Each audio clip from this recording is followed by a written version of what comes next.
اور دنیا میں سب سے زیادہ نبی رحمت محمد رسول اللہ صلی اللہ علیہ وآلہ وسلم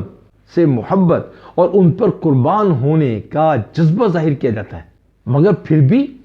بہت زیادہ تعداد میں لوگ دجالی جال میں پھنس چکے ہیں۔ عمومی طور پر عوام کا کردار دیکھیں، ہر سطح پر کرپشن کوٹ کوٹ کر بھر گئی ہے، اور اسی کرپٹ قسم کی عوام سے ملک کے ادارے بھی چلتے ہیں۔ یعنی اداروں میں بیٹھے ہوئے جتنے بھی احباب ہیں وہ سب اسی عوام سے ہی آئے ہیں، عدالتیں ہوں یا میڈیا ہو، اداروں میں بیٹھے مزدور ہوں یا افسران ہوں، سب کے سب موقع ملتے ہی کرپشن سے اپنے آپ کو بچا نہیں سکتے۔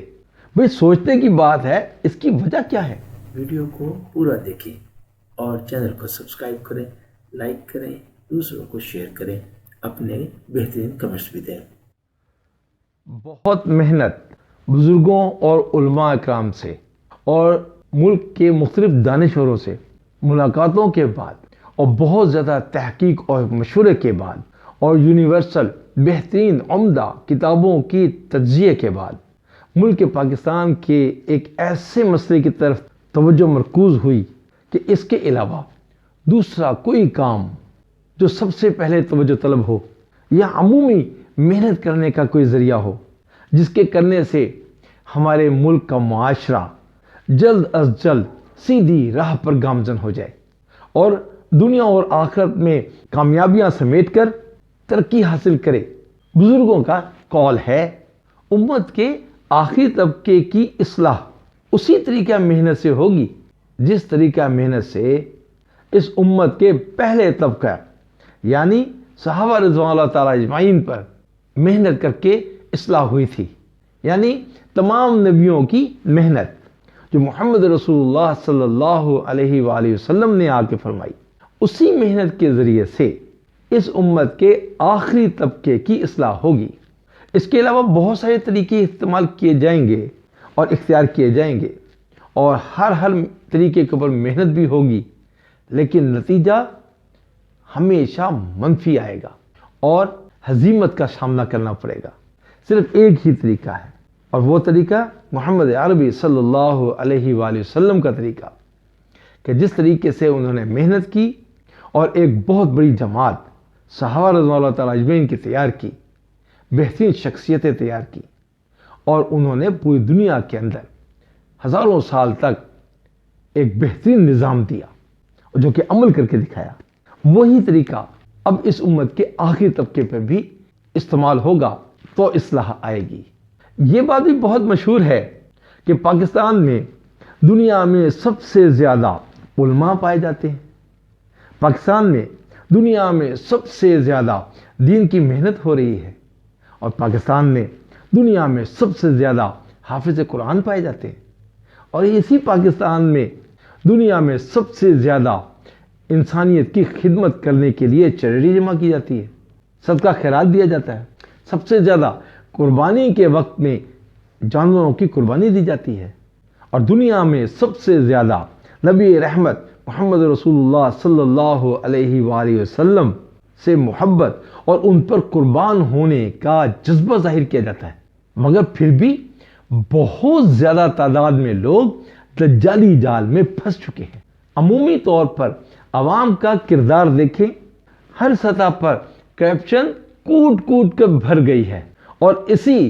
کرپٹ قسم کی عوام سے ملک کے ادارے بھی چلتے ہیں۔ یعنی اداروں میں بیٹھے ہوئے جتنے بھی احباب ہیں وہ سب اسی عوام سے ہی آئے ہیں، عدالتیں ہوں یا میڈیا ہو، اداروں میں بیٹھے مزدور ہوں یا افسران ہوں، سب کے سب موقع ملتے ہی کرپشن سے اپنے آپ کو بچا نہیں سکتے۔ بھئی سوچنے کی بات ہے، اس کی وجہ کیا ہے؟ دیکھیں بھئی، دنیا میں پہلے جنگل کا قانون کا راج تھا، اور پھر بادشاہوں کا راج یعنی ون مین شو آیا۔ یہ سب ظالمانہ راج تھے اور مظلوموں پر ظالم حکومت کرتے تھے۔ پھر 1450 سال پہلے پیغمبر آخری زمان محمد رسول اللہ صلی اللہ علیہ وآلہ وسلم تشریف فرما ہوئے اور پوری انسانیت کو اس دنیا میں زندگی گزارنے کا ایک نظام دیا۔ بہت سی عمدہ حکیمانہ باتوں کے ساتھ ساتھ امت کو یہ بھی بتا دیا جس کا مفہوم ہے میری امت کا فتنہ مال ہے۔ اسلامی خلافت اور بزرگان دین کی زندگیوں سے بہترین اسلامی نظام زندگی کی تشریح اور تشکیل فرمائی، لیکن وقت گزرنے کے ساتھ ساتھ امت کے دلوں میں مال اور متاع گھر کرتی چلی گئی اور امت اپنی اصل سے دور ہو گئی۔ اسی کمزوری کے زمانہ میں دجالی فتنہ امٹ کر آیا۔ اس نے دنیا میں عملی زندگی کے نظام کی خالی جگہ دیکھ کر اپنا ورلڈ آرڈر چلایا اور دجالی تنظیمیں فری میسن اور ایلومناتی انہوں نے اپنے کو پردے میں چھپا کر سیکولرزم، کیپٹلزم، ڈیموکریسی کے لبادے میں لپیٹ کر پوری دنیا میں متعارف کروا دیا۔ یہ سب کے سب دجالی جانتے تھے کہ ہم براہ راست کھل کر مسلمانوں کے سامنے اپنا یہ گندا نظام لے کے آئیں گے اور رائج کرنے کی کوشش کریں گے تو مسلمانوں کی اکثریت بہت سختی کے ساتھ اس کو رد کر دے گی۔ اس لیے انہوں نے اس بات کے اوپر پلان کیا اور کہ مسلمانوں میں اپنی ہم سوچ ہم نوا لوگوں کو پیدا کیا جائے، ایسے دوست بنائے جائیں جو دجالیوں کی طرح اسلام کے نظام سے نقطہ نظر سے ہٹ کر سوچے اور ان کے ہم نوا اور ہم پیالہ ہو جائیں۔ تو ایسے لوگ پیدا کیے گئے۔ تو ان لوگوں کو ان کے ذہن کے مطابق مال اور دولت، ذہنی و جسمانی لذت اور اس طرح کی بہت سی لالچ دی گئی اور حکمران بنانے کا بہترین لالی پاپ دیا گیا اور بیوقوف بنایا گیا، اور انہی کے ذریعے سے انہی کے ملک میں اور علاقے میں کیپٹلزم، سیکولرزم اور ڈیموکریسی کو اس نظام کو رائج کروا دیا گیا اور ان کی مرضی کا سیاسی، معاشی اور حکومتی نظام قائم کیا گیا، اور یہ حکمران عوام کو عوامی نمائندے کہہ کر بے وقوف بناتے رہے، اور اصل میں اندر سے یہ وہ دجالی قوتوں کے ہمنوا اور ساتھی اور دوست ہیں۔ اور اسی دنیا میں دوسری طرف ایک اور نظام بڑھ چڑھ کر ظاہر ہوا، اور وہ تھا مارکسزم، جو کہ روس میں شروع ہوا، اور لینن نامی ایک آدمی نے مارکسزم میں تھوڑی سی تبدیلیاں کر کے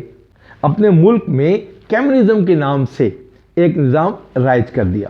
اور دنیا میں پھیلانا شروع کر دیا، اور روس اور اس کی ملحقہ جو ریاستیں تھیں ان میں یہ نظام عملی طور پر آ گیا۔ اور اس کے علاوہ چین میں موزتن انہوں نے اپنی مرضی سے کچھ کمیونزم میں تبدیلیاں کر کے چین میں ایک نظام قائم کیا، جو کہ اس وقت تبدیل ہوتے ہوتے روس اور اس کی ملحقہ ریاستیں اور چین اس نظام کو اب دنیا میں سوشلزم کے نام سے سمجھا جاتا ہے۔ چین اور روس پوری دنیا میں سوشلزم کو رائج کرنا چاہتے ہیں، اور یورپ کے دجالی لوگ پوری دنیا میں کیپٹلزم کو رائج کرنا چاہتے ہیں، کیپٹلزم کو سیکولر اور ڈیموکریسی کے لبادے میں لپیٹ کر اس دجالیت کو عمومی لوگوں کی زندگیوں میں لانا چاہتے ہیں۔ تو ہمارے ملک میں پہلے تمام حکمران اسی کیپٹلزم کو، انہی دجالیوں کے بتائے ہوئے نظام کو اور ان کے طریقوں کو ملک میں رائج کر کے چلاتے آ رہے تھے۔ یہ بات سمجھانے کے لیے کچھ تھوڑی سی اور وضاحت کی ضرورت ہے کہ کیپٹلزم اور سوشلزم میں بہت سارے بڑے فرقوں کے ساتھ ساتھ کچھ بنیادی یہ فرق ہیں کہ کیپٹلزم میں حکومت چلانے کے لیے بہت ساری سیاسی جماعتیں بنائی جاتی ہیں اور وہ مل کر حکومت کو چلایا جاتا ہے، اور اس کے علاوہ عوام کو تقریباً 80% اپنا کاروبار کرنے کی سہولت دی جاتی ہے، اور عوام خود محنت کر کے اپنا پیٹ پالتی ہے اور ٹیکس کے نام پر اپنے ملک کو بھی پیسہ دیتی ہے۔ یعنی کیپٹلزم میں اس ملک میں اکثر ادارے پرائیویٹ ہوں گے اور عوام خود محنت کر کے اپنا کاروبار کر کے اپنا پیٹ خود پالے گی، اور جبکہ سوشلزم میں حکومت صرف ایک سیاسی جماعت کی ہوتی ہے، just only one party system, اور عوام کو اپنا کام کرنے کے لیے صرف 5% حق حاصل ہوتا ہے، اور باقی اکثریت عوام حکومت کا کام کر کے ان کی تنخواہوں پر یا ان کی دی ہوئی مراد پر اپنا پیٹ پالتے ہیں اور گزارا کرتے ہیں اور اپنی ضرورتیں پوری کرتے ہیں۔ اس کا مطلب یہ ہوا کہ سوشلزم میں تمام ادارے نیشنلائز ہوتے ہیں، تو ان سیاسی مداریوں نے عوام کو اپنا سیاسی عوامی نمائندہ کہہ کر بہترین طریقے سے بیوقوف بنایا اور کیپٹلزم پر عمل کروایا، اور اس میں ایک اسلامی شورا بنا کر عوام کو لولی پاپ دے دیا، اور عوام کی ذہن سازی کی گئی میڈیا کے ذریعے سے اور حکومتی اداروں کے ذریعے سے کہ ڈیموکریسی پر ایمان لاؤ، آئین بھی ڈیموکریسی کے مطابق بنے، ساری سیاسی جماعتیں ڈیموکریسی کے مطابق اس کے بتائے ہوئے اصولوں کے مطابق تمام حکومتیں چلائیں، الیکشن لڑے اور لوگوں کو بیوقوف بنائیں اور لوگوں کو ٹرک کی بتی کے پیچھے لگا دیں۔ اور اس کے لیے اتنی محنت کی گئی کہ ان کی دوڑ میں ملک کی اسلامی سیاسی جماعتیں بھی شامل ہو گئیں اور ڈیموکریسی پر ایمان لے آئیں، اور وہ بھی اسلامی ریاست کا نام لے کر عوام کو کیپٹلزم اور سیکولرزم کی طرف آنے کی دعوت دیتی ہیں۔ بھئی ہم اگر پاکستان کی تاریخ کی طرف ایک نظر ڈالیں تو مسٹر ذوالفقار علی بھٹو اسلامی سوشلزم کا نعرہ لگایا تھا، تو انہی کے زمانے میں اس وقت ایک نعرہ اور بھی لگتا تھا، اور وہ تھا نظام مصطفیٰ لاؤ۔ لیکن آپ دیکھیں بڑی ترتیب کے ساتھ یہ دونوں نعرے عوام کے ذہنوں سے مٹا دیے گئے۔ اب ہر سیاسی اور حکومتی اداروں میں صرف اور صرف کیپٹلزم، سیکولرزم، لبرلزم، ڈیموکریسی، ان دجالیوں کے طریقے پر بتائے ہوئے نظام کے مطابق ملک کو چلانے کی دعوت دی جاتی ہے، محنت کی جاتی ہے اور یقین بنایا جاتا ہے کہ اس کے بغیر آپ کا چارہ نہیں ہے، اس کے بغیر تو موت آ جائے گی، اس کے بغیر آپ کا ملک چل نہیں سکتا۔ خدا نہ خواستہ آپ نے ڈیموکریسی کے بارے میں کوئی بات کر دی تو آپ نے کفر کہہ دیا۔ تو اس طرح سے ملک میں بڑی مقدار میں لوگ ان دجالیوں کے نوکر بن گئے۔ تو صاف ظاہر ہے جب بھی ان کے اوپر کسی قسم کا کوئی خطرہ منڈلاتا ہے تو یہ لوگ ملک چھوڑ کر دجالیوں کی گود میں جا کے بیٹھ جاتے ہیں، اور پھر وہی ہمارے ملک کی قسمت کا فیصلہ کرتے ہیں۔ ہم اور آپ انہی اسلامی سیاسی جماعتوں سے بہت سنتے تھے کہ ملک میں فلاں طبقہ